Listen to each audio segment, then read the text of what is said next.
Hello, everybody. You are the bravest people in San Francisco, apparently. I'm going to take a picture of my first live audience in 20 months. Wave, everyone. Hey. All right. Well, as you might imagine, when we planned this, we're in a different space. So thank you all for coming. We'll start the night, as we used to at all of our live events, with what we call a long short. And it's a short film about long-term thinking. And this one is unbelievably apropos for the moment that we're in. Enjoy.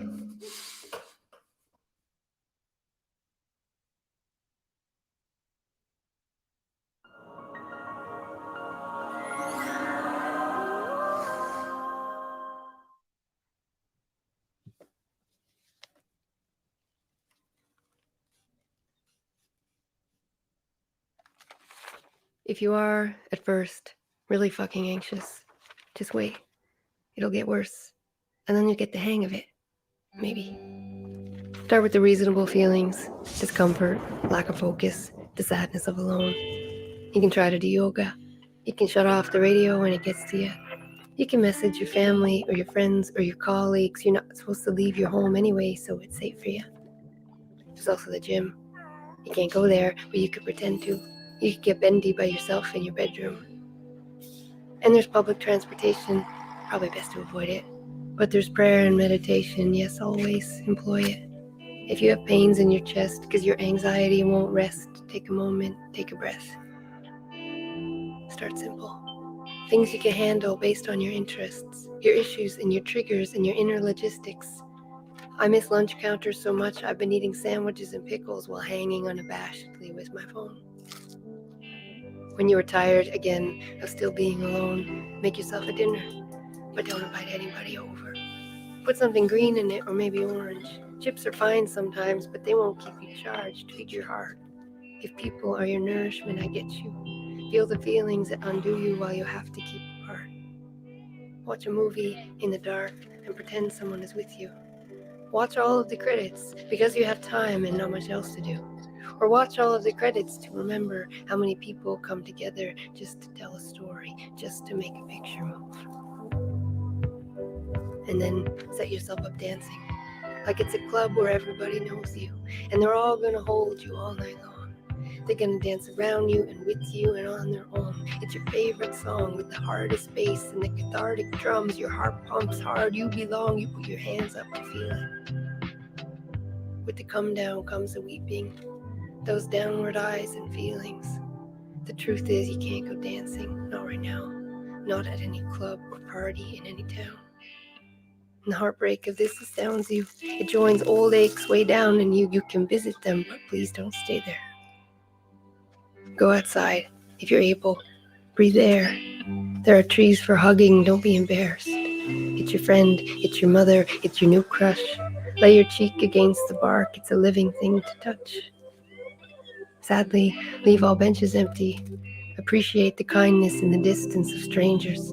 As you pine for company and wave at your neighbors, savor the depths of your conversations, the layers uncovered in this strange space and time. Society is afraid of change, and no one wants to die. Not now from a tiny virus, not later from the world on fire. But death is a truth we all hate to know. We all get to live, and then we all have to go. In the meantime, we're surrounded. We're alone. Each a thread woven in the fabric, unraveling in moments, though. Each a solo entity spinning on its axis, forgetting that the galaxy includes us all. Here in our fall. From grace, from each other, from God, whatever doesn't matter. The disaster is that we believe we're separate. We're not. As evidenced by viruses taking down societies, as proven by the loneliness inherent in no gathering, as palpable as the vacancy in the space of one person hugging. If this disruption undoes you, if the absence of people unravels you, if touch was the tether that held you together, and now that it's severed, you're fragile too. Lean into loneliness and know you're not alone in it. Lean into loneliness like it is holding you, like it is a generous representative of a glaring truth. Oh, we are connected. We forget this, yet we always knew.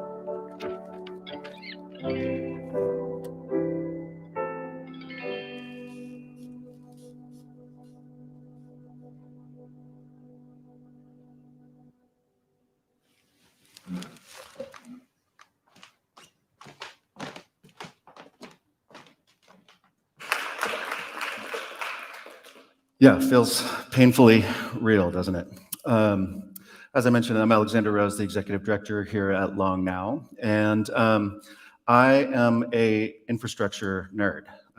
Everywhere I travel, all my pictures are of infrastructure and not people. And so I started following both of our speakers tonight a long time ago, and we've had each of them separately for talks at the interval over the years. And I remember when we had the last one with Nicola, I asked her what was the project that she's working on next. And she said, oh, well, I've been working on this book about the coming quarantine for several years with Geoff. And it sounded intriguing. And all of a sudden, of course, we found ourselves in quarantine. And so it was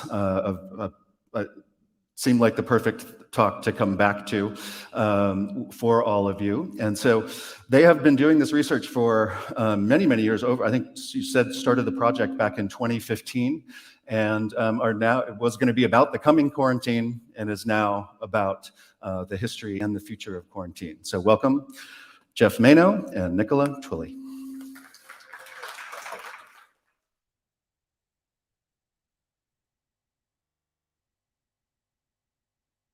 Cool, thank you for the introduction, Xander, and thanks to everybody for coming out. As Xander mentioned, you know, we're certainly the bravest people in San Francisco, so you should be proud of making it out to an in-person event. And thanks for taking on the risk of hearing about quarantine while the world still teeters on the edge of various lockdowns. So what we wanted to do tonight is Nikki and I would be presenting just some of the themes from the book, Until Proven Safe. What we're not going to do is give sort of an exhaustive through survey of everything that's in the book, every single theme. It's a book that covers more than 600 years of quarantine going back to its origins. We look at quarantine across species, even quarantine-like behaviors that exist in the animal kingdom and with insects. We look at quarantine in the food supply and in agriculture. We look at it at various scales, both in time and space. And what we wanted to do was actually just choose some of the themes and some of the sites that we visited and some of the people that we met that we thought would fit a Long Now audience and bring those to you tonight. So anything that we don't discuss explicitly during the talk itself, I believe you have these little cards that you can write questions down on. So if there's something that you want to come back to, whether it's insect quarantine or whatever it might be, feel free to do so. So the most important thing I'd say with any kind of conversation about quarantine is just making sure that we know what we're talking about from a vocabulary point of view, that we're using the right definitions and thus the correct words. As is still the case, even in the medical community, the words isolation and quarantine are very often used interchangeably. Like I say, even sometimes medical professionals will do this. Certainly in the vernacular, if you test positive and you stay home, you might say that you're quarantining. But in reality, there's a very key difference between these, and there's a big difference for why we wrote a book about quarantine, not a book about isolation. So isolation in brief means that you know you're infected, medical isolation. You know you have a disease, you know that something is dangerous, it's been diagnosed as such, and you're keeping it spatially or temporally separate from you, and it's in a state of isolation. So for example, when President Trump tested positive for COVID and then tweeted that he was undergoing a quarantine process, in true Trumpian fashion, that was the wrong use of the word. He was actually undergoing an isolation process. But in any case, quarantine then, and the reason why we were really drawn to it, quarantine requires uncertainty. Quarantine means you do not know if you have an infection. You don't know if you have a disease. You don't know if this thing approaching you is infected or contaminated. It might be an object or an animal or a relative. But the whole point is that you are unsure of whether or not this thing, this person, this entity will be a risk to you. And quarantine is the act of keeping yourself separate from it to see if that threat emerges from within. And so when looked at that way, quarantine immediately turns into a really interesting series of metaphors. It becomes the possibility that we all have something monstrous lurking within ourselves, but we have to give it the space and time to be revealed. It turns into something where it's not just metaphoric, but even has religious overtones or theological overtones. And that's something that is actually augmented or emphasized even by the word quarantine itself, which comes from the old Venetian dialect for quarantena, which means 40. Quarantagiorni is 40 days. Quarantine is supposed to be a 40-day process. 40 was not chosen numerically for medical purposes. In fact, originally quarantine was 30 days. It was a Trentina. But 40 was a way of tying this experience back to biblical notions of, Christ's alleged 40 days and 40 nights in the desert, the 40 days of Lent, the 40 days and 40 nights of rain that we encounter in the story of Noah's Ark. Even the 40 as just sort of a general number that means is approximately the length of a generation in Hebrew culture. And so 40 then ties quarantine back to this sort of religious metaphoric sense. That was something that was really exciting that we wanted to explore with the book. But then fundamentally, I'd say, and to throw things over to Nikki, I'd say that quarantine is really it's a way that we model the unknown, and we often do that through a lens or a filter of fear. And quarantine is how we give shape to the period of encountering it. Yeah, so because, as Geoff says, when someone is being quarantined, they are not a certain danger. We merely suspect that they might pose a risk. You get into the question of risk perception, and as we all know, risk perception is subject to bias, whether unconscious or otherwise. And this is why, quarantine, despite being one of our most proven effective tools in reducing the spread of disease and in extremely powerful and necessary, also has an extremely long history of abuse. It's also a very dangerous and powerful tool. It's one of the few instances in today's world where you are in Anglo-Saxon legal thought, for example, where you are essentially guilty until proven innocent. You are contagious until proven safe.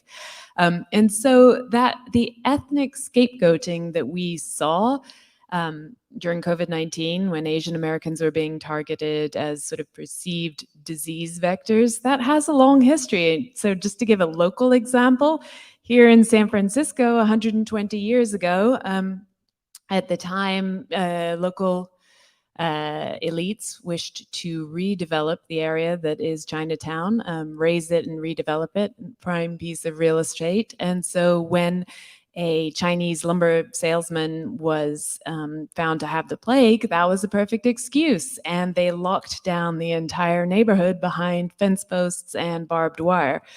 But this heavily guarded sort of cordon sanitaire zigzagged around white-owned businesses. So it was the most gerrymandered quarantine ever, and that actually proved its downfall. A judge sort of noted that it was obviously targeted not by disease exposure risk, but by ethnicity, and that was enough to knock it down. Most victims of quarantine who've been, subject to this powers abuse have not been so lucky. In the book, we tell the story of the American Plan, which is the largest recent mass quarantine that most Americans have never heard of. It started in 1917, and under its powers, tens of thousands of so-called loose women were detained on suspicion of spreading venereal disease. And there was no legal recourse for them. So this is something to bear in mind with quarantine, a long history that something that is fundamentally based on uncertainty and suspicion risks then giving a scientific endorsement to existing biases and our existing perceived monsters, as it were. And so a great example, I think, of just how foundational quarantine and isolation and the logics of separation are to the mythology in particular here of the West is the story of Alexander's Gates. This is something that we describe in the book. The legend of Alexander's Gates are that Alexander the Great, the conqueror, allegedly, whilst leading his army through the Caucasus region of Central Asia, had his workers construct and weld together huge iron gates. These gates would stand in a mountain pass somewhere in the Caucasus and would hold at bay a kind of monstrous Eastern other. Thus, it being the Caucasus Mountains, helping to literally define the Caucasian West against this kind of seething world of deformity and incoming monstrosity. And so, actually, the myth was taken so seriously at the time, even though it's just a folklore. It's a folktale that actually maps of the time often feature a band of iron in certain parts of the map that were meant to represent this idea of Alexander's Gates kind of holding the East at bay. There's an interesting individual, Stephen Asma, who wrote a book that looks at monsters and how they're figured in Western mythology, what it means when we come up with a new monster, what that monster represents, how we crystallize a certain series of fears into that figure. And he writes about Alexander's Gates, and it's quite interesting that, as is the case with many of the stories of quarantine, including some that we'll talk about this evening, often quarantine fails because of some very, very small vulnerability, some minor event or some minor actor or character who comes into the picture and makes the entire scheme fall apart. In this case, it's quote unquote a lowly fox. A fox, actually, being a curious animal, digs through from the western side under the gates and into the monster zone, as Asma calls it.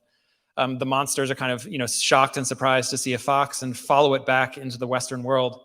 And this is what Asma calls the realm of the reprobate is unleashed upon the West. But this is just a new version, or rather a different version of the doomsday myth, that when these gates that keep our world separate from the world of monsters falls apart, we become a victim of the things that we've been trying to hold separate from us for in this case, thousands of years. So today, the frontier beyond which there may be monsters and through which our curiosity will sort of create a breach is space. And that brings us to planetary quarantine, which is something we explore in the book. When in the 1950s it first became sort of clear that rockets were actually sufficiently advanced that we were maybe going to get to space, people started to worry, what will happen when alien biospheres collide? We had an example of that when the old world Europeans colonized the new world, and that did not work out so well for at least one side of that biosphere. And there was a sense that we needed to, explore this new cosmic frontier a little more responsibly. One microbiologist from Stanford actually sort of said, look, we're in a better position than Columbus was to have our cake and eat it too here.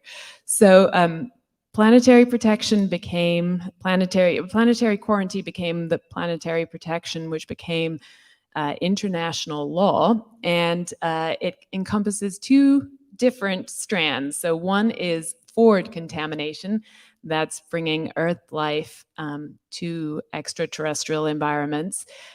Couple of reasons for this. One, Earth life might wipe out alien life, and also it might just make it really hard to know if we found alien life for bringing life with us.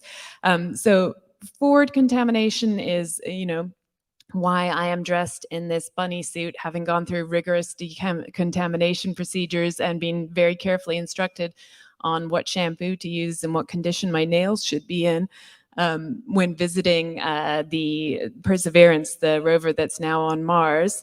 There's also back contamination, and that is when we are bringing either samples or people back from extraterrestrial environments. Now, this became an issue during the Apollo missions.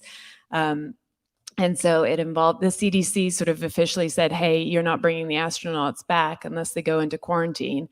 And NASA said, oh, well, we didn't think there was life on the moon, so we weren't planning that and had to scramble. So they retrofitted an Airstream trailer, put the astronauts and the lunar samples in it, brought them back to Houston, where they had constructed the Lunar Receiving Lab, essentially a quarantine facility. And then they declared a federal quarantine there to prevent the risk of contaminating Earth with extraterrestrial life, which is the only time there's been a quarantine against extraterrestrial life in the Federal Register. And then, eventually realized there was no need for that. There was no life on the moon. But what's interesting about this is, if quarantine is about uncertainty, and then planetary quarantine is sort of a fractal example of uncertainty. We have no idea if there is life elsewhere in the universe, and if so, if it poses a danger to Earth life. We have no idea if Earth life would pose a danger to it, or even if Earth life would be capable of replicating in extraterrestrial environments. So what do you do when you're trying to minimize risk with no data and yet kind of existential stakes. At the start of Planetary Quarantine, it was sort of a actuarial fantasy where scientists decided that there should be no more than a 1 in 1,000 chance of seeding an alien planet with Earth life. And then every mission used up some imaginary fraction of that total imaginary number. These days, in our new era of Mars sample return and private space exploration, we've moved on to a list that it's sort of a category system that may be familiar if you're up on, like, for example, the UK's COVID requirements in red list countries and amber plus and so on. And there is, as with the UK's COVID list, a similar lack of enforcement. And as we saw with COVID, there is a similar set of arguments where some scientists say this is complete overkill, it's holding back progress, and others say it's insufficient, it's not protecting us, you're putting it at risk. Just like COVID.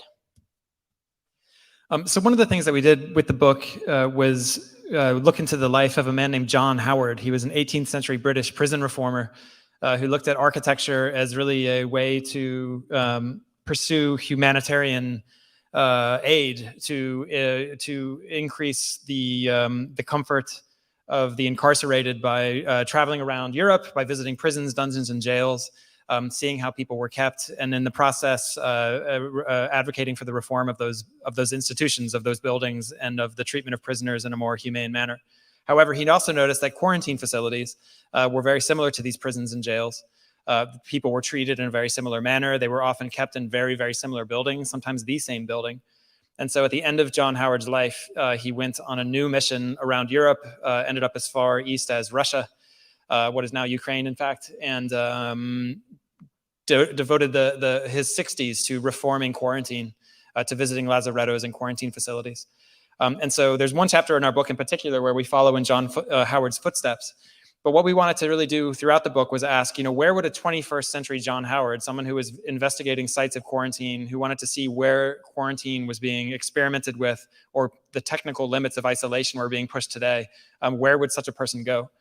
And so there are many, many places in the book that would be answers to that question. But one of the more outrageous responses and one of the more extreme sites that someone interested in quarantine or isolation could go to today is what you see on the screen right now. This is down in a salt mine known as the Waste Isolation Pilot Plant. It's outside Carlsbad, New Mexico. It's near the border with Texas. In fact, if you're familiar with the Guadalupe Mountains, it's actually down in Texas. It's part of the same old reef system of an inland sea that has long since obviously disappeared. And it's that same inland sea that created the Guadalupe Mountain Reef that also left behind these gigantic salt deposits that are now 2,150 feet below the earth, beneath the earth's surface. And that's where WIP has been constructed. And so very, very quickly, especially because I started off talking about the definitions of isolation and quarantine, it is the Waste Isolation Pilot Plant. So to be clear, it's not a quarantine facility for nuclear waste, which I'll get to in a second. It's an isolation facility. And on top of that, it's a pilot plant. So it's an experimental facility. But so this is where nuclear waste is being buried by the US government. It's not the kind of nuclear waste that you might picture, and certainly, at least speaking for myself, that I pictured, and you'll see a photograph later of what it looked like. But it's nuclear waste in the sense of fabrics and gowns and gloves and scientific equipment like microscopes, desks, pens, papers that were used by scientists in laboratories where they were developing the nation's nuclear arsenal. And so those materials that may or may not be contaminated, but also do pose a risk to the biosphere, are being shipped to New Mexico. They're being put into giant caskets. And then they're being lowered into the depths of the earth, as I mentioned, 2,150 feet into these huge salt deposits. You can see in the schematic diagram that as you go down the shaft over to the right, the things that kind of almost look like grids, those are the drifts, and then the panels, and then the rooms.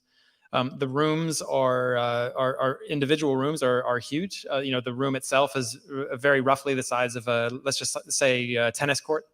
And then there's 56 of those rooms throughout these panels. So when you go down into the depths and drive around through the salt, You can often enter into hallways where it's difficult even necessarily to see the very end of it. But so there are several interesting things here. One is that the salt is actually a kind of a plastic mineral. What I mean by that is that when you apply enough pressure to it, salt moves like almost like a marshmallow, or was described to us as molasses in January. And so when you look closely, and you can see it a little bit in this photograph, the salt is actually crushing its way back into these corridors and rooms. But that's by design. So salt is not only resistant to radiation and can block it, so it's already a shield against the radioisotopes that are being emitted from the waste, or should there be an accident. But also the whole point is that once humans abandon this architectural structure and no longer go down into it, the salt will just continue to crush. It'll squeeze in and basically form a kind of crystalline tomb for all of the things that are buried within it. And so as you drive through, you can see these kind of rock nets that are all, collapsing on top and coming down. But so our guide to this actually was a fascinating individual, a guy named Abraham Van Luke, who was a Department of Energy geophysicist, but also in his spare time was very interested in Catholic mysticism and specifically Dante, and had his own blog that was looking at the Divine Comedy, looking at the role of transcendental love. And he was our guide to this underworld facility in New Mexico. He was very careful to keep those two parts of his personality safe. We kind of joked that one part was quarantined from the other. And so as we drove around, or as we spoke about WIP, he was very careful to keep us on the topic of geotechnical engineering, not on Dante or the Inferno. But nevertheless, these kinds of things really kind of seep into the nuclear waste community.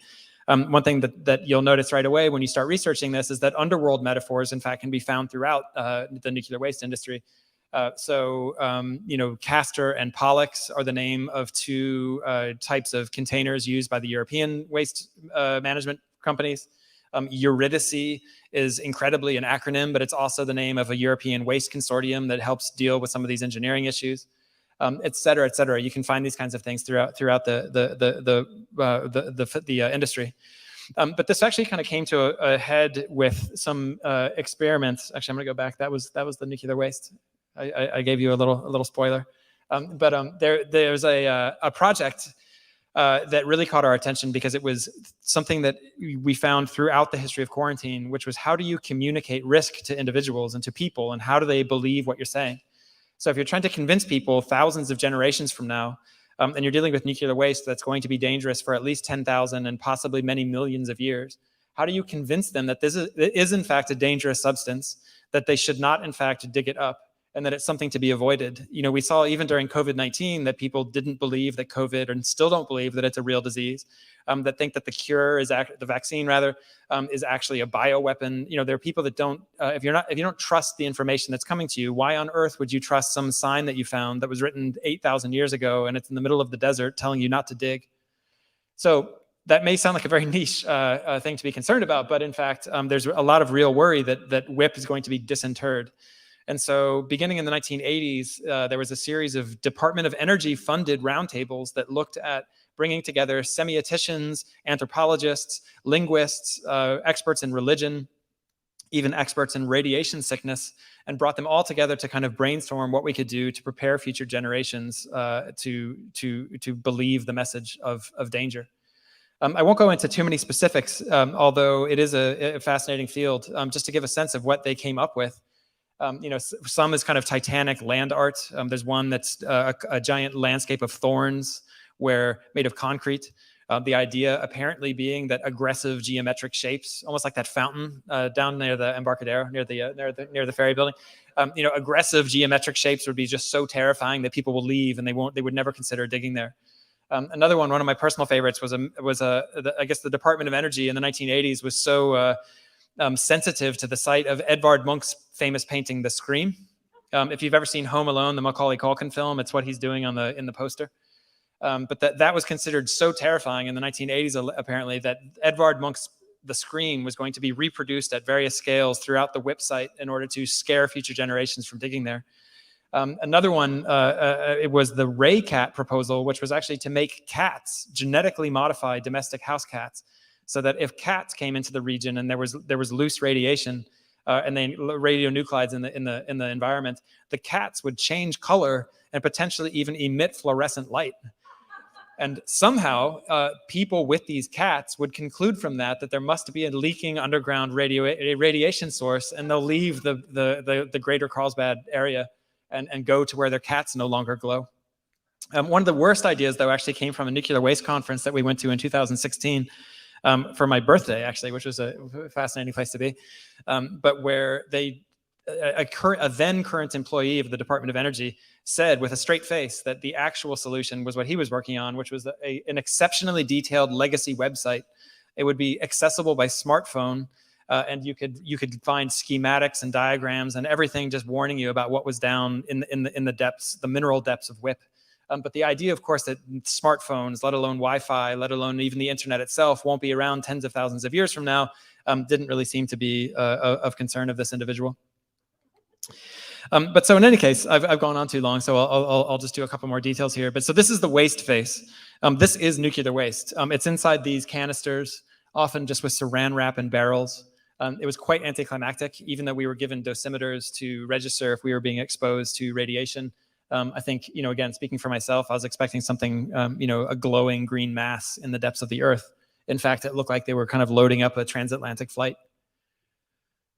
But so what was so interesting, I think, about this entire experience and came out of even seeing the waste face and realizing that what appears to be dangerous or what doesn't look dangerous at all might in fact be exceptionally dangerous, really kind of came when we started looking into what are the risks of nuclear waste and its burial in certain sites in the United States, its isolation, or as it were, its metaphoric quarantine. And so there was one paper in particular that we were drawn to that looked at the logistic chain, the quarantine logistics chain that brings nuclear waste to places like WIP or another facility that is now temporarily, at least, off the death, or is not going to happen anymore, called Yucca Mountain in Nevada, where that would actually be the really serious high-level nuclear waste, fuel rods, things like that. So in any case, they calculated that if there were the waste going to Yucca Mountain would go through Las Vegas, incredibly. And they calculated that if there was a high-speed collision, either on the highway or using the trains that were carrying this waste, what are the stakes of that? How scared should we be? And what this paper found, and what was quite extraordinary, was that this stuff would obviously release a radioactive plume. It would affect hundreds of thousands of people within minutes. Within 91.3 seconds, local casinos and hotels and convention centers would have their HVAC systems overwhelmed by radiation coming from the accident site. And they looked into things like, if you turn off the HVAC but don't do it in time, et cetera, these radionuclides can get locked into the carpets and the roulette tables and all of the furniture and kind of irradiate the buildings from within. So to make a long story short, though, they came to the conclusion that an accident like that could be so bad that the machines used to clean it up could take 25,000 machine years, that the city itself may have to be razed, depending on how you feel about Las Vegas. It may temper your reaction to this. Or Las Vegas itself might have to just be entirely abandoned to the sands in a kind of what they call permanent quarantine. But so in other words, the risks are very, maybe low that that's going to actually happen, but the consequences are very high. And so I'll just end then with the idea that, we've built this unbelievable kind of zero risk architecture with WIP. The whole point of WIP is that we can take a glove that may or may not have traces of plutonium on it. We can take that from a site somewhere else in the United States, bring it all the way to New Mexico and bury it ostensibly for eternity. But so to do all of that with billions of dollars spent, it was a 100,000 page environmental application in order to get WIP constructed. It was thus like the lowly fox that brings down Alexander's gates. It was eye-opening and sobering to realize that, to hear rather, that in 2014, kitty litter almost undid the entire thing. So there was an explosion and a barrel erupted down in the depths of WIP and released radiation throughout its own little panel. It's so much so that it caused $500 million worth of damage. Parts of WIP can no longer be used for their function, which ironically is to bury nuclear waste, but it's considered too dangerous to go into them, and they've been sealed off. And radionuclides actually were vented beyond the site. But the guy who figured out what happened realized that someone had packed these barrels using the wrong kind of kitty litter. They'd used organic kitty litter, which is it's a wheat-based absorbent. It sounds really good. It's organic. But normally it would be a clay-based absorbent, which can help with the radionuclides. And so there was a chemical reaction between the wheat and the radiation that caused the explosion. The same person who figured that out realized that 700 barrels were packed with the same kitty litter. And so far, only one of them has exploded. So while we were at WIP, we were reminded of this strange contraption, which is the high-level isolation unit in London, the Royal Free Hospital in London, in England, which is used as an isolation facility or a quarantine facility, mostly for hemorrhagic diseases, people who either have them or are suspected to have been exposed to them. And this is a place where there are also extremely elaborate precautions to maintain separation that extend to, for example, sealing the bodies of Ebola victims in a specially welded shut zinc casket before they're allowed to be removed from this space, just to prevent infection. It also includes this strange contraption that you'll see there and that I'm about to explain. And while we were there and we were having all of these elaborate precautions explained to us, the clinical director of the unit, Dr. Sir Mike Jacobs, said, this might seem like overkill. It's England. When are we going to have to be dealing with Ebola? But he said, listen, the principle here is not risk. The principle here is consequence. It's not a risk assessment thing. It's not how likely this is to happen. It is the consequence assessment. How bad would it be if it did happen? And that's a different calculus.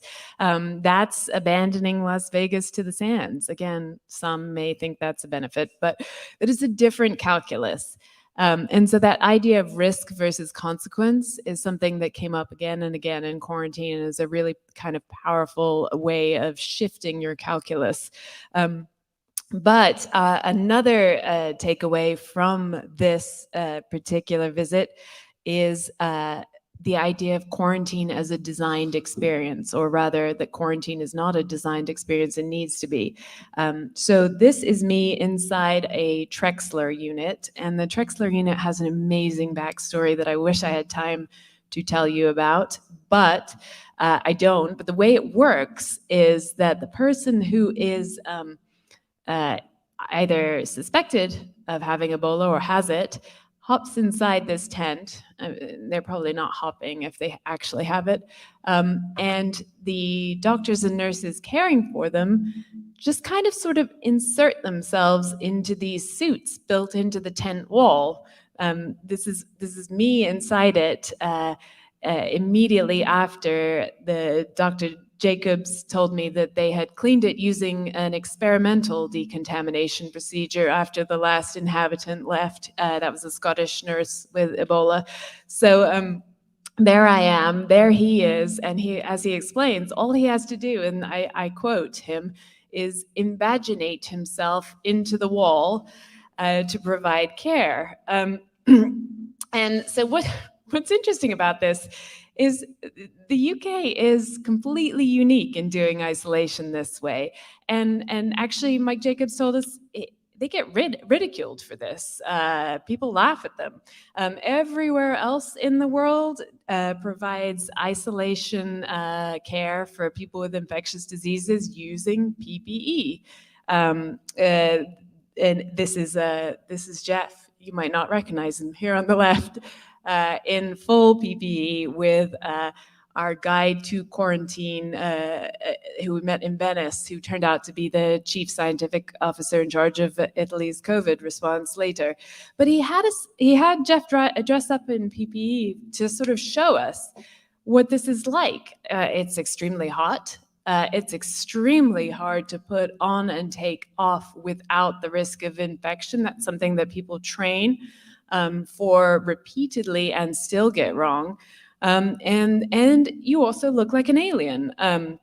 Whereas in the Trexler unit, when you're invaginated into the wall, you are not as hot, you don't look like an alien, and anyone can do it. So non-trained experts can do it, and also family members can do it. So this became interesting to us, and apparently interesting to others too. We were talking to doctors who were caring for Ebola patients in the DRC in 2018, and they were telling us we have a really hard time persuading people to go into quarantine and isolation because the culture for so many of the people is don't be separate from your family, particularly when you're sick. That's just absolutely not the right thing to do. And so people would just resist quarantine and isolation. Well, Congolese doctors saw the Trexler unit and adapted it for use in the Congo. These are these sort of low-budget versions of the cube that have been extremely effective. And to us, that was kind of a reminder that quarantine can be redesigned, and that something that is keeping you separate from your community for your protection and for their protection cannot still be designed in such a way that it keeps you connected to your community. Interestingly, and we were fascinated to see this, at the start of the COVID pandemic, this was adopted in the US too. So there were some prototype units being rolled out in Boston in June. That's a hug suit built into the wall of one of these cubes. And what's fascinating about this is, you probably remember, there was this shortage of PPE. Well, one of these units replaces 200 full sets of PPE, again, allows family members to visit, and everyone doesn't have to look like an alien, and it can pop up anywhere. So when the hospitals were getting overwhelmed, this was a viable sort of way to provide care outside of a ward. So really interesting for us to be imaginative and redesign quarantine as an experience. So one of the images that we opened the book with is a description of how quarantine facilities first kind of came into the national consciousness at the beginning of COVID.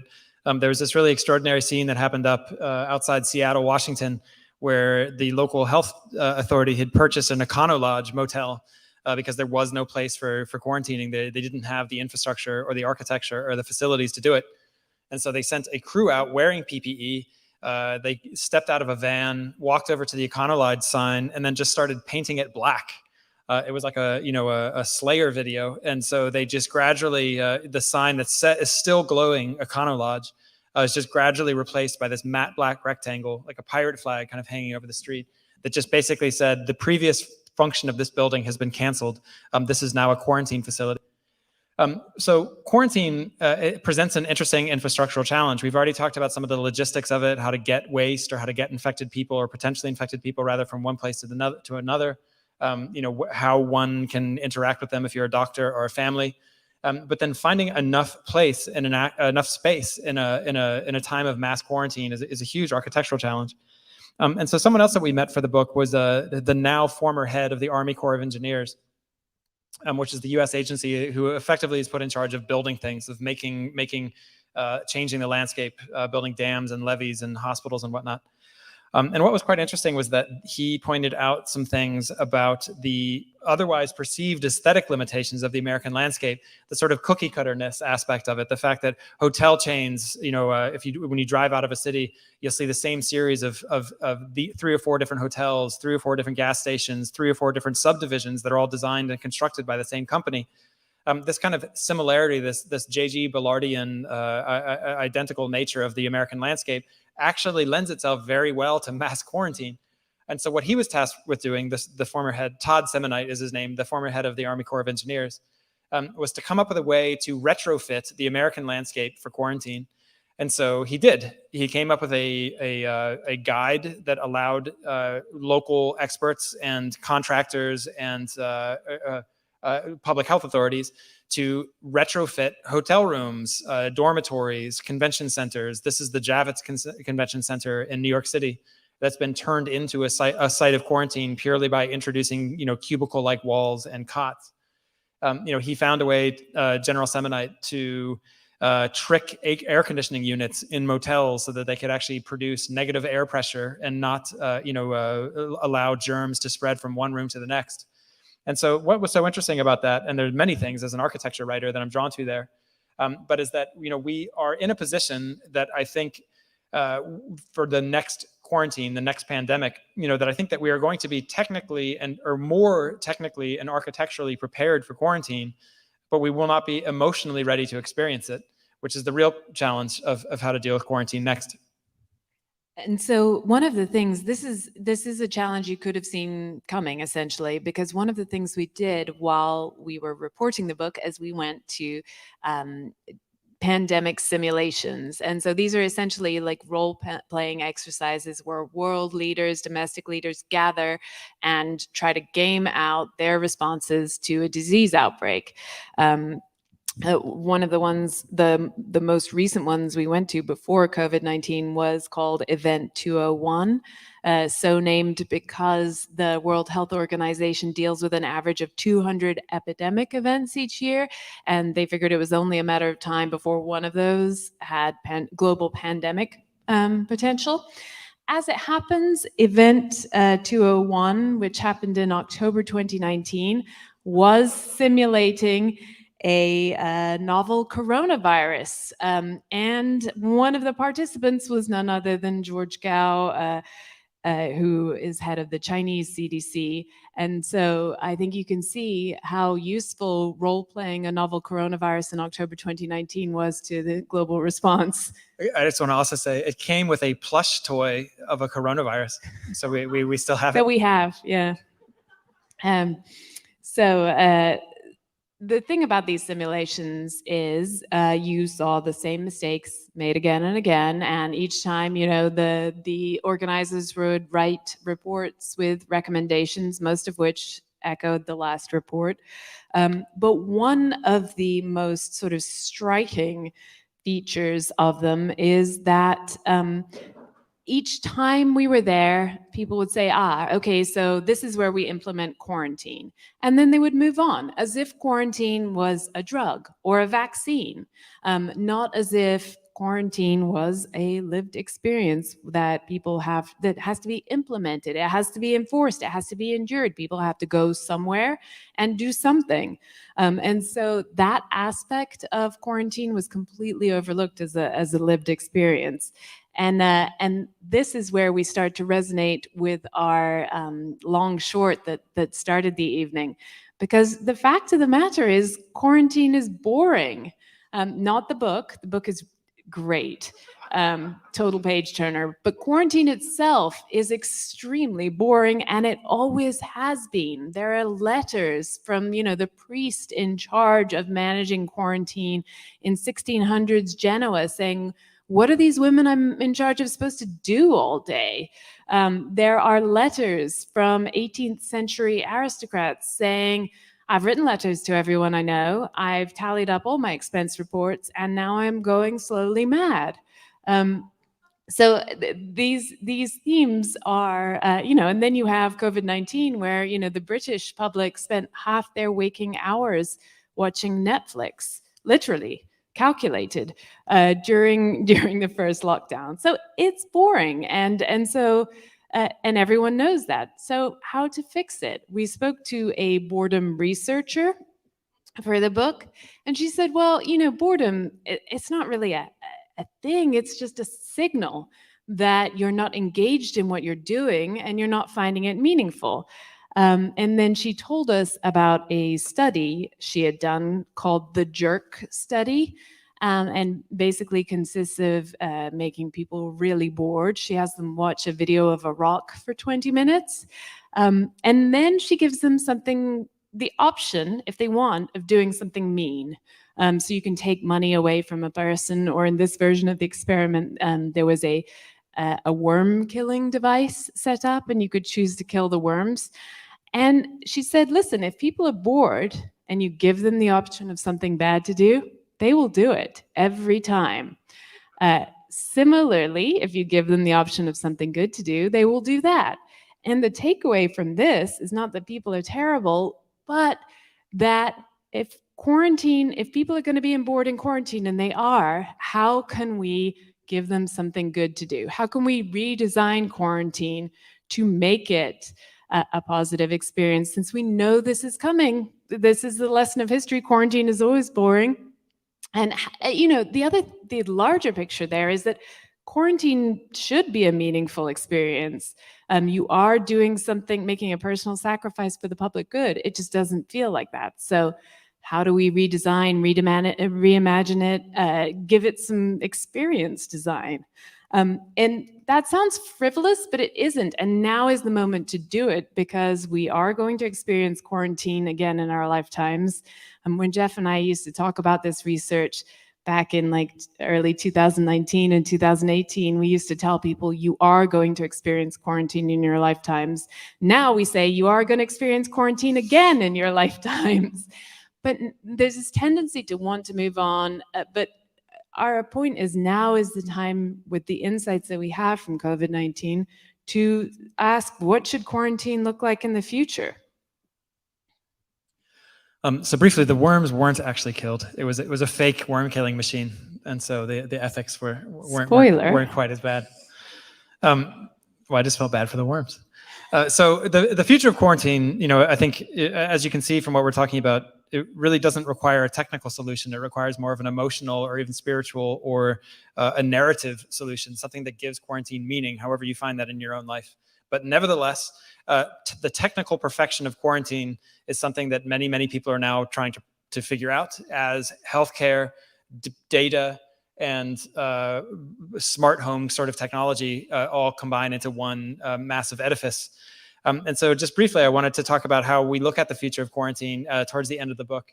One of the things that we come back to, and that you see here that we're looking at, is actually these companies that are moving into the quarantine space, moving into a way to try to make quarantine so that it can be predictive, it can be algorithmically implemented, it can be more precise. It can be something where, one single individual out of thousands can be chosen, can be found, maybe even preemptively quarantined to save the 999 other people, and the technical possibility of that goal, without necessarily thinking of the moral or ethical risks or even the constitutional risks that come with pursuing it.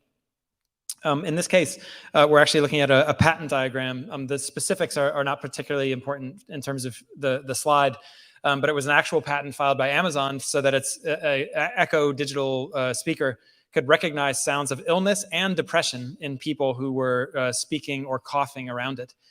So if you are coughing or sniffling, it might offer you could purchase cough drops. You could subscribe to something on Amazon. If you sounded depressed or lonely, it would offer maybe something from a previously viewed video selection that might cheer you up again. The notion that a private company would step into those kinds of mental health decisions, public health decisions, is something that I think has some relatively ominous overtones for the future. But what we see emerging, I think, out of the assisted living world for elder care is, I think, the future of the domestic environment, and thus the future of quarantine. So you see a lot of assisted living facilities getting technology implemented and integrated into the rooms themselves, using things like Doppler radar for telling if a body is moving through a room and at what pace. Because if you suddenly change gait dramatically, there might be a physical injury involved. Sensors in the floors that can tell if someone has fallen over so that they can send nursing staff in to rescue you. They can also tell if there's a gait difference. Maybe you've had a stroke. Cameras behind the mirrors that can see skin tone. So maybe you are having cardiac issues, or you have a fever, or some other kind of bodily event has happened to you. But so this medical diagnostic equipment, which at the moment is just part of taking care of the elderly, will undoubtedly trickle down into everyday domestic spaces. In fact, I'd be surprised if there isn't a new development somewhere in the San Francisco Bay Area that is experimenting with these kinds of things, for people who are not yet elderly, so to speak. But so what happens with this, and I think what the risk is that if you already have a world, which is the world we live in, where an internet search giant has access to things that we've been looking up. Google tried something several years ago called Google Flu Trends that was looking at whether or not you could find hotspots for flu outbreaks in the United States based on what people were searching for. If that same company also, owns some of these other diagnostic appliances that will live in the smart homes of the future, if they also control your front door lock, or if they own the camera that you have at your front door, You're beginning to see the outlines of a system that could say, not unlock the front door until you show proof of vaccination, or not let you, for that matter, leave your house unless you're going to a doctor's appointment and there is actually a car on the way to pick you up. You have the possibility of algorithmically induced quarantine being implemented by the buildings themselves in a way that escapes many of the constitutional or public health concerns, or even ways to push back against quarantine that we haven't really gotten into tonight, but that we talk about in the book, a right of appeal, that kind of thing. Another risk, very briefly though, is just that there's a false promise in all of this. And I think it's that if we give private corporations the ability to make healthcare decisions for us, or for their algorithms to make healthcare decisions for us, we're assuming that public health is actually the goal of what they're doing. But of course, a well populace, a healthy populace, healthy customers are not necessarily what they have in mind. And so, it isn't necessarily the greatest thing for this business market to suddenly help everyone get over the illnesses that they're being held in their homes for.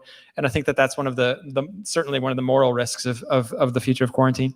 The other thing is this belief that big data and algorithmic analysis will give us enough information to make quarantines ever more precise, to turn this blunt medieval instrument into something for the 21st century that hardly hurts at all. It sounds compelling.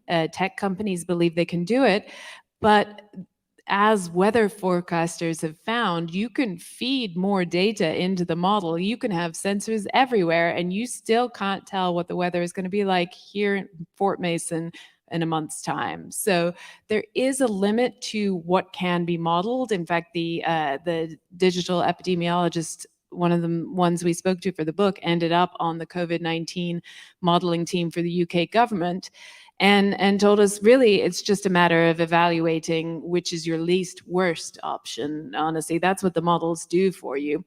The other thing that this digital technology enabled quarantine seems to promise is, the idea that we can slice and dice quarantine. And politicians were, and I apologize for showing a picture of Cuomo, but his polystyrene mountain was maybe his finest moment. And politicians were quick to leap on that, to say, well, let's have these color-coded tiers, and let's have these micro restrictions where you can be with 3 families if it's outside, but only 1 family inside, and you can have people in a support bubble. And this was all sort of calculated.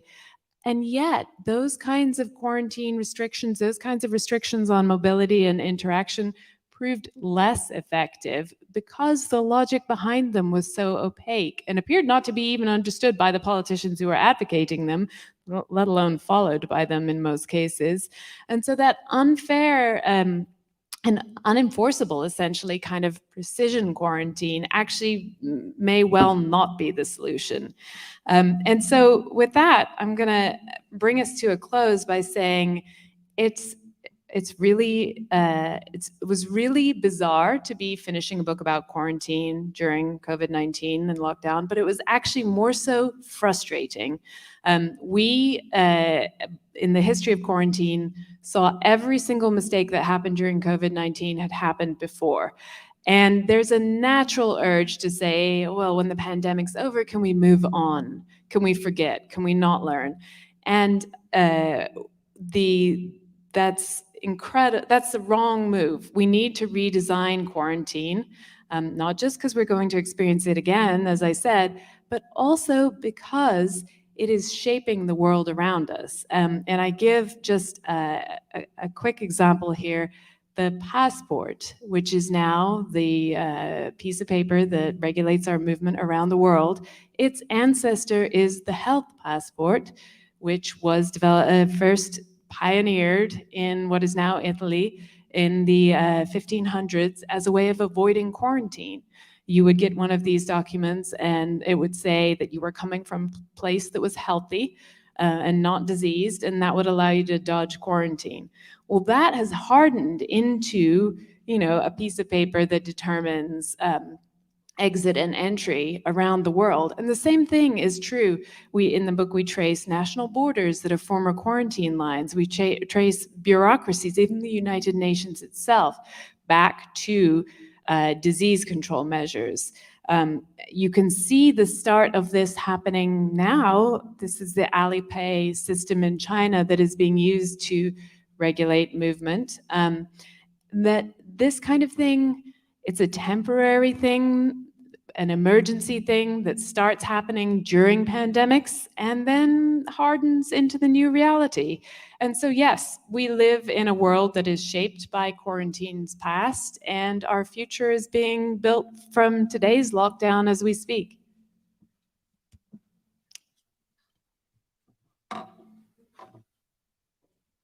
Cool. Thank you.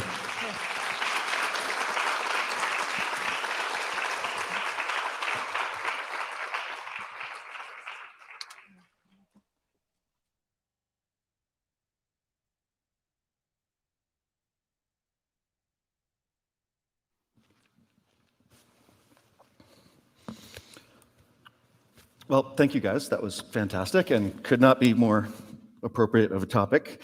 And I just want to let you guys all know there are signed books out in front, and they're going to hang around after Q&A to inscribe them if you so wish.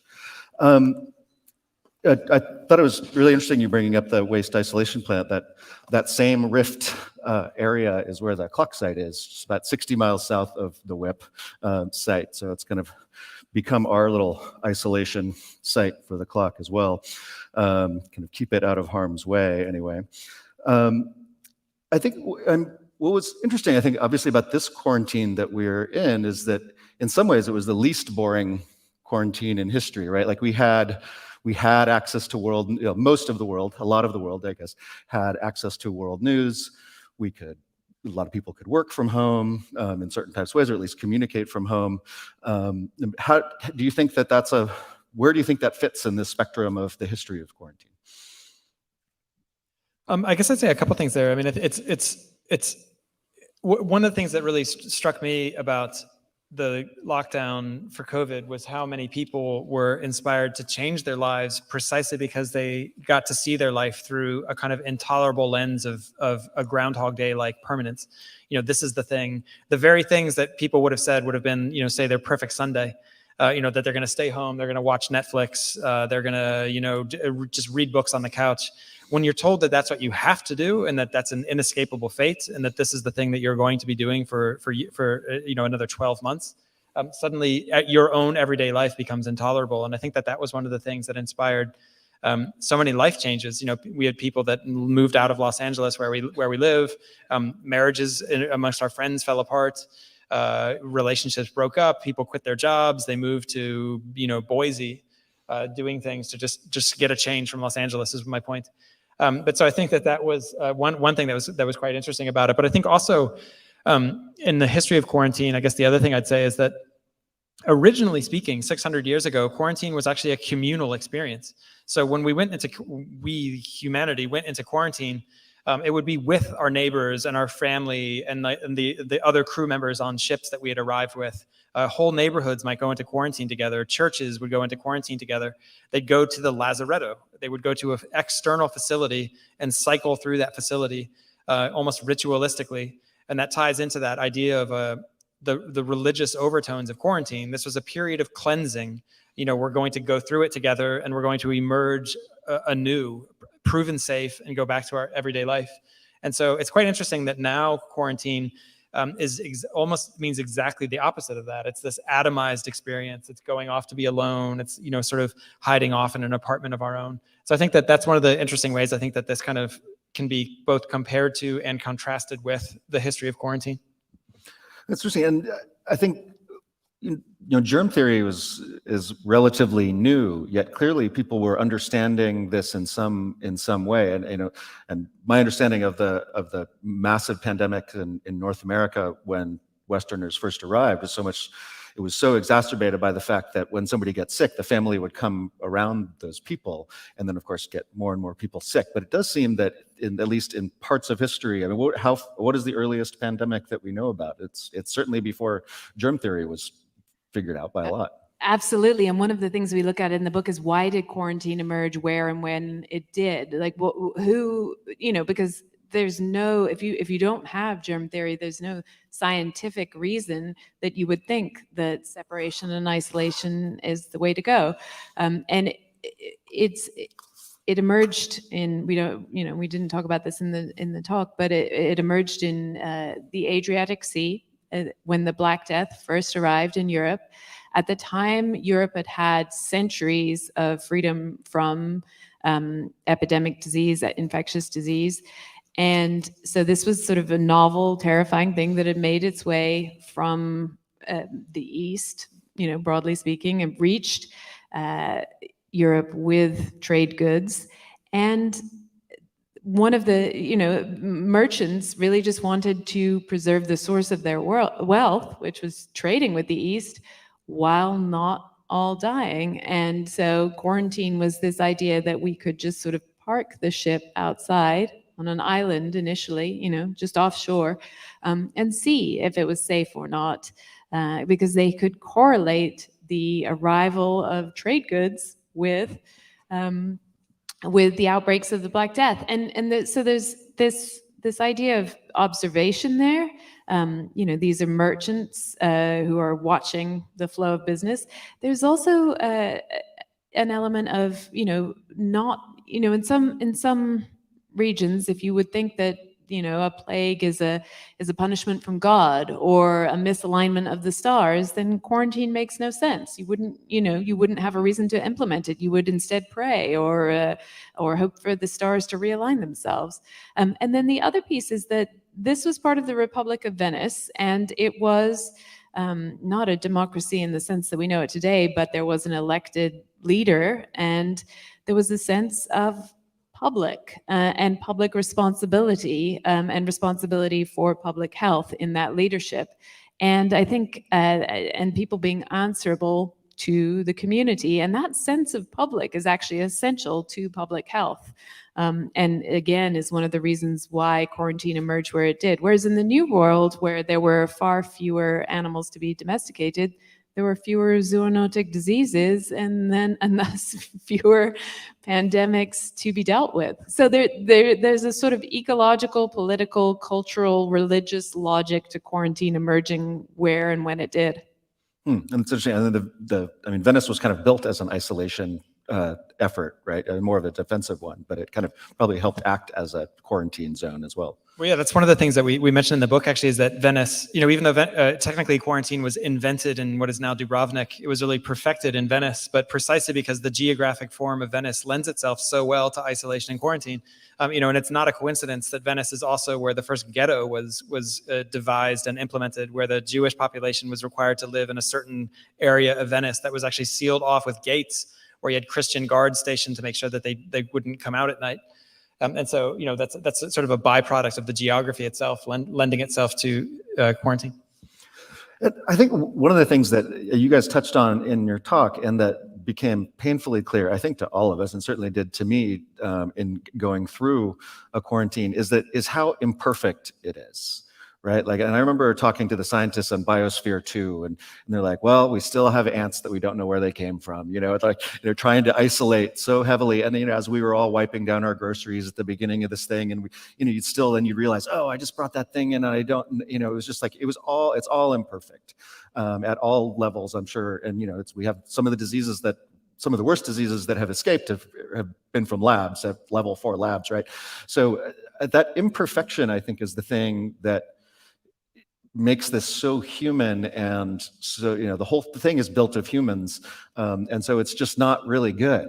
How do we wrestle with that? Well, so quarantine is always leaky, and in fact, the head of the CDC's Division of Global Migration and Quarantine went back, and when he started in the job, he wanted to abolish quarantine, get rid of it from the name, didn't think it was a useful tool anymore. It was the end of the 20th century at the time, coming into the 21st century.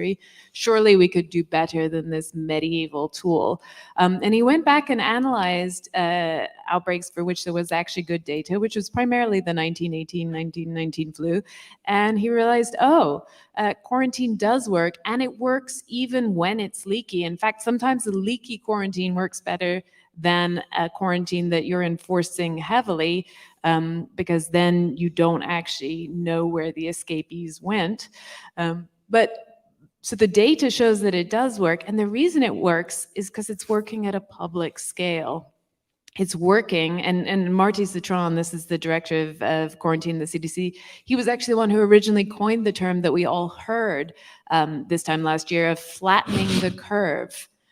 So it's working at the public scale. It's reducing transmission. It's not eliminating transmission. It's not eliminating risk. And I think that's what's so interesting about it, is it is flawed and it is leaky. So it starts to seem pointless because we want certainty. But as we said, quarantine depends on uncertainty, and it involves uncertainty, and it is about reducing transmission, not eliminating it. And that feels incredibly unsatisfactory, but that, to me, that's what makes it so scientific. Science is a process of trying to get closer to certainty rather than actually kind of arriving at it. And I think that misperception, we all want certainty. We don't want to live with nuance, and finding a way to make us comfortable with nuance and uncertainty and knowledge progressing is the way to go. Yeah. Well, that's the nuclear waste is like that too. I remember I visited a lot of nuclear waste sites like Yucca Mountain and Oncalo in Europe, and scientists are always charged with making 100% safe facility, and then someone asked them the question, how can you be sure in 100,000 years that this is safe? And they just like, well, we can't. It's a very interesting problem. And just briefly along those lines, what's interesting too is that many of the people that were actually tasked to write about the waste isolation pilot plant and look at the risk of what's called advertent entry, so that's people that are deliberately trying to get into WIP, they're basically just say there is no way to stop this. It's not a burglary-proof vault. If you're going to drill into WIP, you can do it. And so there's basically no way to make people not do that. But there was a really interesting quote from an individual who we put in the book. I can't remember it verbatim, but the paraphrase is basically, if you look at the history of human facilities that have been buried or put in the center of a pyramid or a tomb that has been of interest to archaeologists, when you look at how humans deal with things that have been hidden away or buried, basically none of our nuclear waste facilities have any chance of becoming, of actually fulfilling their long-term promise.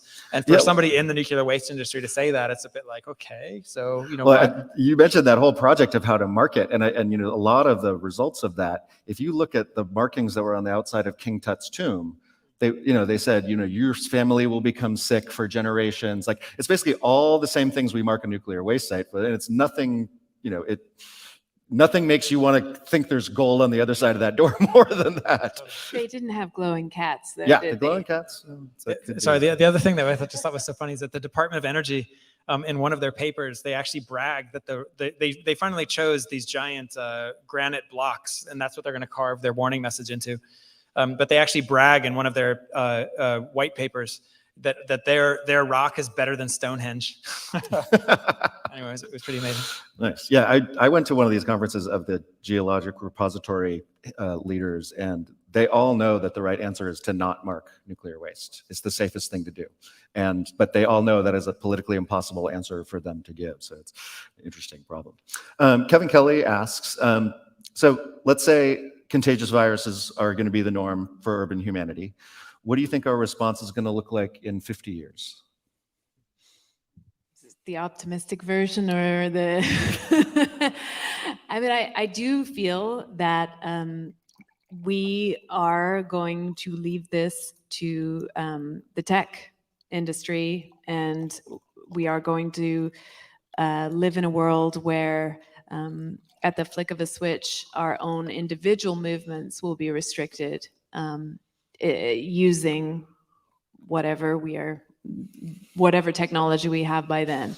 So I feel like the trend that we are seeing, where private companies are moving into it and we are increasingly living in censored environments, our entire bodies monitored at all time, that trend will allow either public health authorities or, in fact, companies delegated to execute on public health contracts to kind of switch individuals into lazaretto mode, where your movements are restricted and those of the people around you are not. It's not what I want to see happen, but that's what I think will happen. Excellent. Yeah, I think these are among the types of events like earthquakes and asteroid impacts that are 100% predicted, but not when, but that they will happen. But that humanity seems to be not so good at remembering, just 100 years ago that the last one that we had, and how to prepare for it. Molly Starr asks, what part of your research surprised you the most?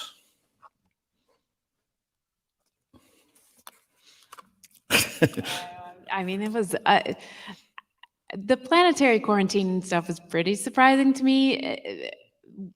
Two parts of it. One, the fact that NASA straight ahead goes and says, yes, there's life on Mars because we brought it. So planetary quarantine has already failed. And second of all, I hadn't really realized the lengths to which the CDC had said it would refuse entry to the Apollo astronauts if they weren't in quarantine. And then the fact that, the plan for the lunar receiving lab, if an alien replicating agent had been discovered, was literally to bury it and everyone in it alive under a mountain of rock and dirt. That's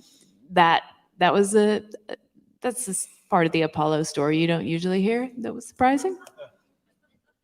Yeah, I'd say that there wasn't a lot of like macro scale stuff that was too surprising. It was definitely the granular details of the stories that really kind of struck me as well. I mean, one detail that I'm specifically mentioning it precisely because it's not in the book, and I kick myself every time I say it, just because I wish we had included it. I've mentioned like the lowly fox that brings down Alexander's gates, the kitty litter that almost blew up Whip. We went to a place in St. Paul, Minnesota, where they deal with very, very virulent pathogens that would attack the wheat supply or other agricultural commodities in the United States. They actually only use these or research them in the winter months because Minnesota itself is considered, in winter, is considered a quarantine barrier. And so, if it were to escape from the lab, it would basically, freeze and die in the extreme, Minnesota weather, which I also think is funny because I have relatives in Minnesota. But it's so bleak that it's a quarantine site. But they were worried that this facility that they researched, is actually too close to the university athletic fields, and they have a very specific worry. The worry is that an over-strong javelin thrower will some summer throw a javelin too ambitiously, and it will actually go over the athletic fields, and it will pierce the side of this pathogenic wheat research laboratory. And it's a greenhouse, AKA a greenhouse, yeah. But and thus, the great global food apocalypse, will be unleashed by a University of Minnesota javelin thrower. Nice.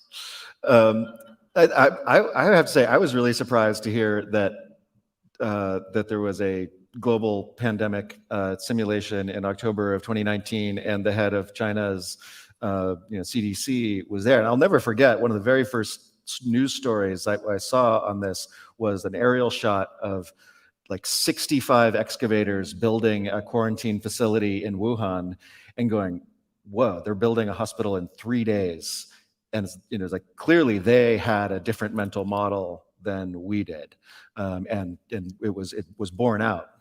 And actually, the Chinese then, when Italy started, going through its first COVID wave, Chinese health officials came to offer advice and their experience, and they suggested building these centralized quarantine facilities. So not just isolation, but quarantine.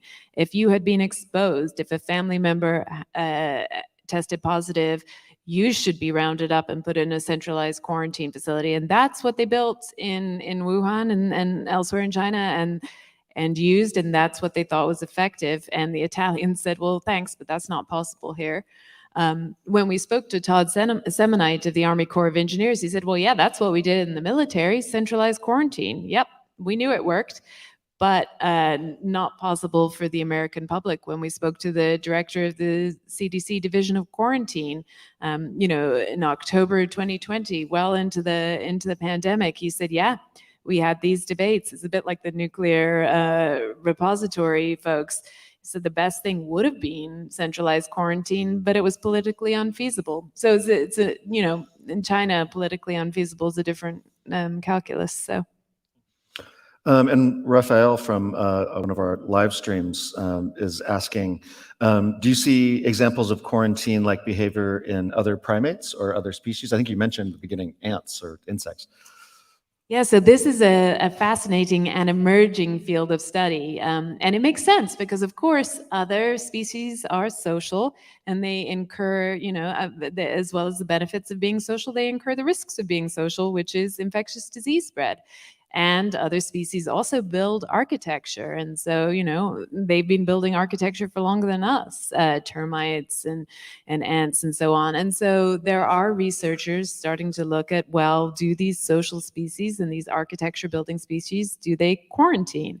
And there is emerging evidence that they do reshape the design of their spaces to restrict interactions. So they sacrifice some efficiency in their food gathering operations to reduce the ease of transmission of disease, for example.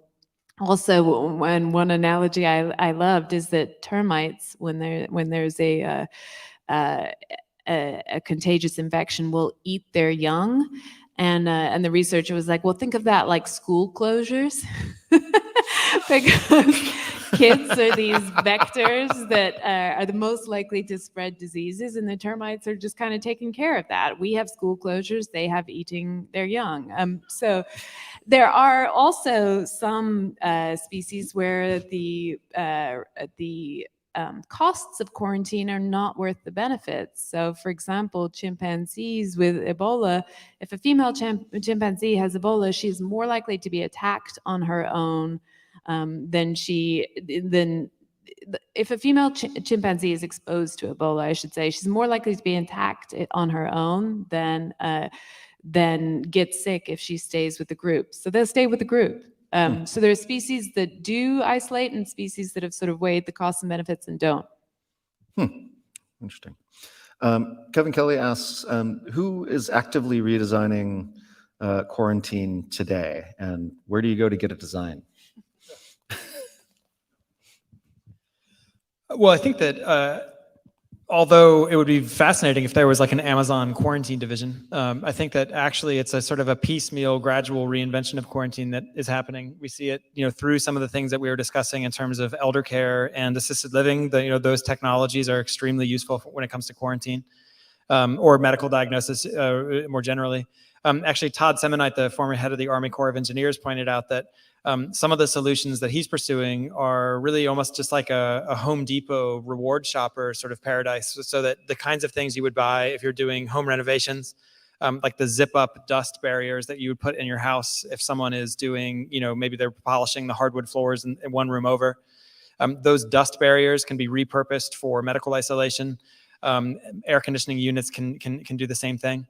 But so my point is that I think that it's interesting actually that quarantine is being sort of piecemeal redesigned in real time now by people that are trying to figure out ways to make home delivery services more efficient, to maybe redesign offices from open plan to maybe going back to the cubicle model.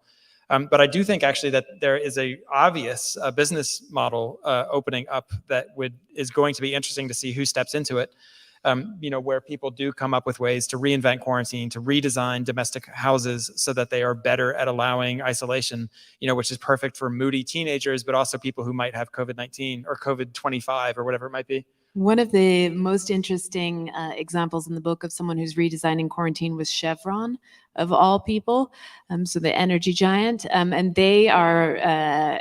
they're doing this, and it's kind of a long story, so I'll tell the short version.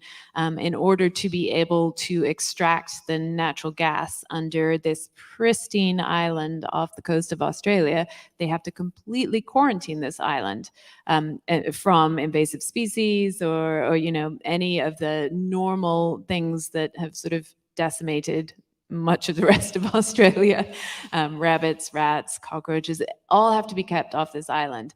And in so doing, they have completely rethought what quarantine looks like. And one of the things that's fascinating is they actually have sort of gamified it in a way. So they worked with computer game designers to design something called Quarantine Hero.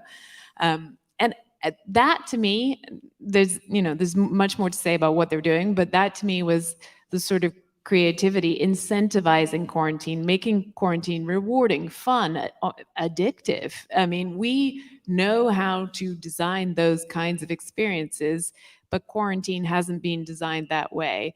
And Chevron is doing it because they want access to natural gas, but no one's doing it for public health, and I wish they were. Well, and a follow-on to that, there was some of these technological things that started showing themselves in COVID, like the using aggregate cell phone tracking data to see, how well people are actually isolating. I think you guys were speaking about the dangers of some of these technologies, but I think is that a case of maybe gamification and aggregate data being used well? Would you say?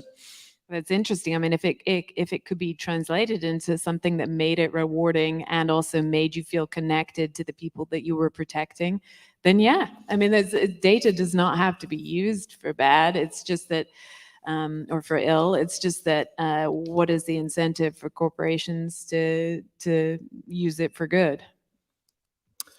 And a question from Bash. Have you seen quarantine influencing art or art influencing quarantine? Yeah, I would say definitely. I think one thing that we noticed was how rich quarantine is, both narratively and metaphorically, and how much it pops up certainly in literature, but definitely in film as well. A good example might be, in 2008, there was a horror movie that was just called Quarantine, which is interesting because the word itself, I think, elicits fear and a kind of a strange, it has an exotic, outdated sort of, it's a threatening word. So instantly you knew this was a horror film. But we track some of the literary uses of quarantine. Obviously some good examples might be, The Mask of the Red Death is an Edgar Allan Poe short story that is really kind of an allegorization of isolation, but not so much quarantine, but is about people trying to get away from a disease who inadvertently lock themselves in with it. Going back to the Decameron was a story of people avoiding the plague in order to get away and actually tell each other stories in a condition or a state of quarantine. But so I definitely think that you see that in literature and film. Certainly, it lends itself really well to metaphor and narrative. But I'd also say that when we first got interested in quarantine, we curated an exhibition at a place called Storefront for Art and Architecture in New York City. And the idea was that we brought together a whole team of interdisciplinary people, architects, photographers, a graphic novelist, a writer, a theatrical set designer. And we had them come together and brainstorm specifically around quarantine. What does quarantine mean in your field? And so it was very interesting to see, like, for example, with theatrical set design, what is a set design that might elicit quarantine or allow for quarantine? What does it mean to quarantine performers as opposed to perform quarantine metaphorically for the audience? These were questions that were explored by that group, and I think in a really fruitful and exciting way. And I'm just going to use this as an excuse. It's not really art, but to talk about my favorite quarantine literature, which is quarantine erotica. And there was a sort of a boom of this during COVID-19. COVID-69 was one of the titles.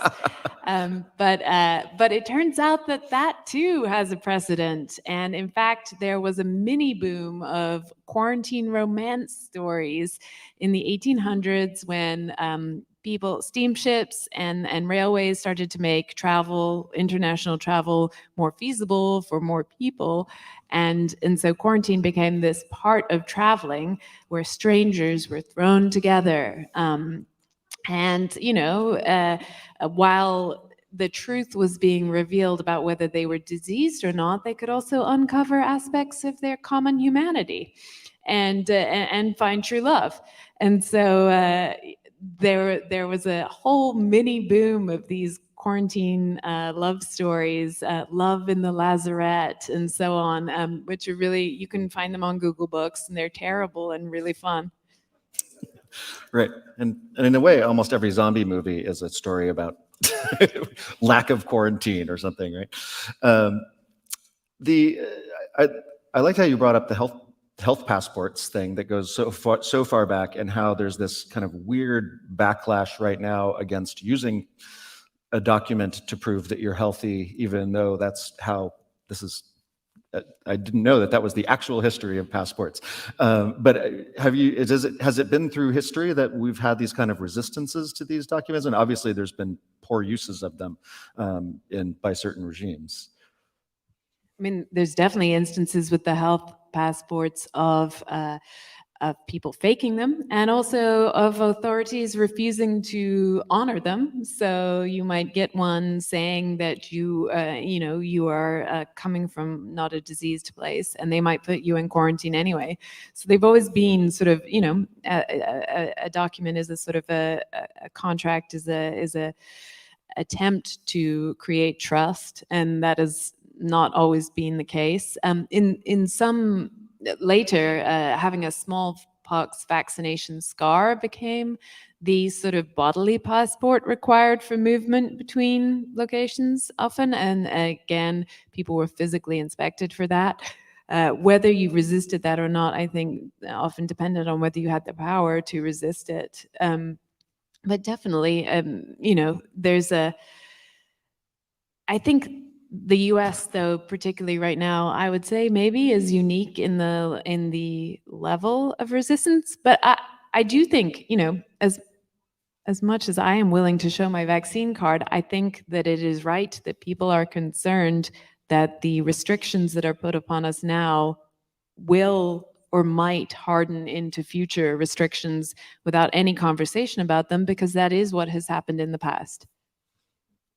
And Stephen Hubbard actually asked this question that I think is a good follow-on to that, which is, the history and the evaluation and costs of proactive forms of quarantine. And one of the things that came up that I thought was interesting during this time was when they were trying to figure out where hotspots were. One of the things they were doing is testing sewage lines, like coming out of dormitories and colleges, and then they would know where to start testing.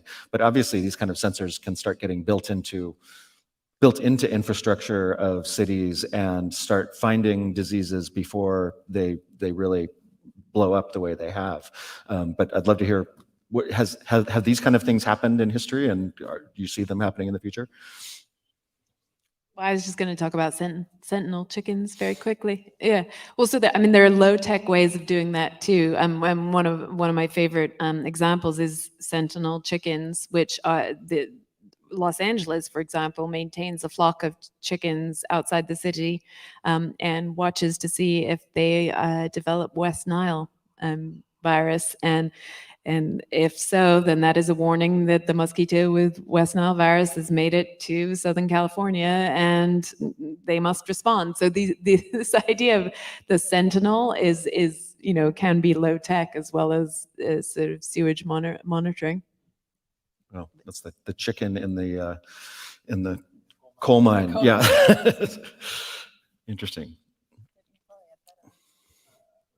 I love the Sentinel chicken answer, actually. I was going to say, actually, I think through history, there aren't too many examples that I can think of where, there was, someone almost like the person that was meant to taste the king's food before the king to see if there was poison in it, like, where you would use someone to see if they got the Black Death or that kind of thing, or the Black Plague. I don't really think that I can think of too many examples of that. But that would be interesting. My point would be if there were like human sentinels throughout plague history, and to look into those examples. And Andy asks, did you come? Well, maybe I should ask first. Did you come across histories of information quarantine and how that plays into this type of quarantine? Well, yeah, it's funny. On one level, even though I know that our talk went back and forth between quarantine and isolation, it would be interesting to look at whether or not it is literal information quarantine in the sense that you're waiting to see if this book or this piece of information or this new theological doctrine is dangerous, and you're waiting to see what the effects may be before then releasing it into the public or putting it into isolation. But I definitely think that metaphorically, you'll see examples of the Vatican's banned books. Book burnings in the 20th century, censored or banned websites today, as a way of restricting information. And I think certainly church authorities or authorities that are invested strongly in narrative, will prevent certain types of information from entering into that narrative because it might challenge the main characters or the main moral messages of the story being told. of a religion or of a folktale. And so I think that information control on that level is certainly isolated. But then I think you get into an interesting conversation just about, the difference between the two terms of isolation and quarantine. I mean, I do think even moderated comments in a way are a sort of information quarantine. I mean, tonight's questions have essentially gone through a quarantine process. But for years, I had a Google alert for quarantine, and the only results you would get back were about my email is trapped in quarantine on an IT forum thread. It then exploded during COVID-19, which became completely useless. But that kind of information quarantine, that kind of filtering process, and the pause before something goes live, quarantine mode for a website, that's also a true quarantine. Indeed. So we're coming to the last couple of questions here, but one thing that just came up to me as you were talking beforehand about signing this book contract in 2015, what made you do it in 2015? How did you choose this topic? I mean, I think a bunch of things. We actually originally the exhibition that I was just describing, that was we started that in 2009, and then in 2010 was the actual quarantine exhibition. But I think that one of the origins of our interest, I, as an architecture writer, my background is really writing about architecture, design, and cities. But we were in Sydney, Australia, back in 2009, and we went on a picnic with some local friends. And the picnic was actually near an old building that used to be a quarantine station. It's now called Q Station, and it's a kind of spa hotel. So there are a couple of things that are interesting there. One is that the same geographic and spatial conditions that made it good for quarantine, because it was out of the city, it was across the bay, it's on a peninsula, it's within sight of the sea, so it's it's easy to get there from ships. It's surrounded by verandas, it's windswept. All the things that made it very good for quarantine are what make it now very good for luxury tourism. But also the question I think that we at first had was, why are people no longer quarantined here? Why is quarantine not happening? Where does quarantine occur? Is quarantine, something that is obsolete and part of the past, and something that we've moved past and no longer need to do? And so I think that we began looking at this question, somewhat embarrassingly, as what was quarantine? What happened to it? And I think that the minute you start looking into it, as happened with us, you start realizing that quarantine, it's not that it's this niche thing that you can't find anywhere. In fact, it's everywhere. It's in the food supply. It's in astronauts going back and forth to the International Space Station. It's in our metaphors. It's in our mythology. It is in our architectural history. It's a whole, neighborhoods. You can actually still see it on maps today. Like there's a quarantine, what is the name of the road in Baltimore that now has a landfill on it? Yeah, Quarantine Road. Yeah.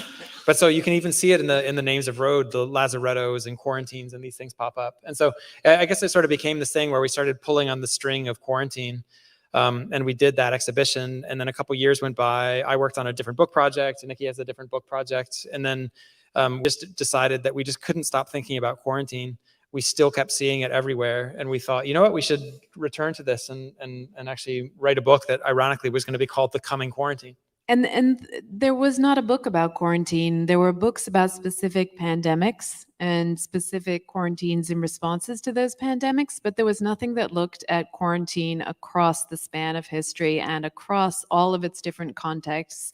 And we felt that it had this really interesting and powerful logic to it that you could only pull out by looking at it across all of those contexts. And so we wanted to do that. Nice.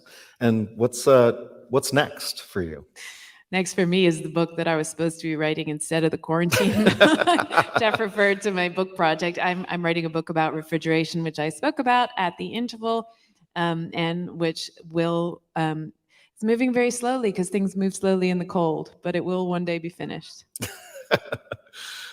How about you, Geoff? And I guess for me, a whole bunch of little things at the moment. So some short fiction. I have a grant for some archaeological research looking at the future of archaeology, and some film stuff in the works. So cool. Well, thank you guys so much. This was fantastic. And thank you all for coming. We really appreciate it. Thank you so much. Thank you for coming.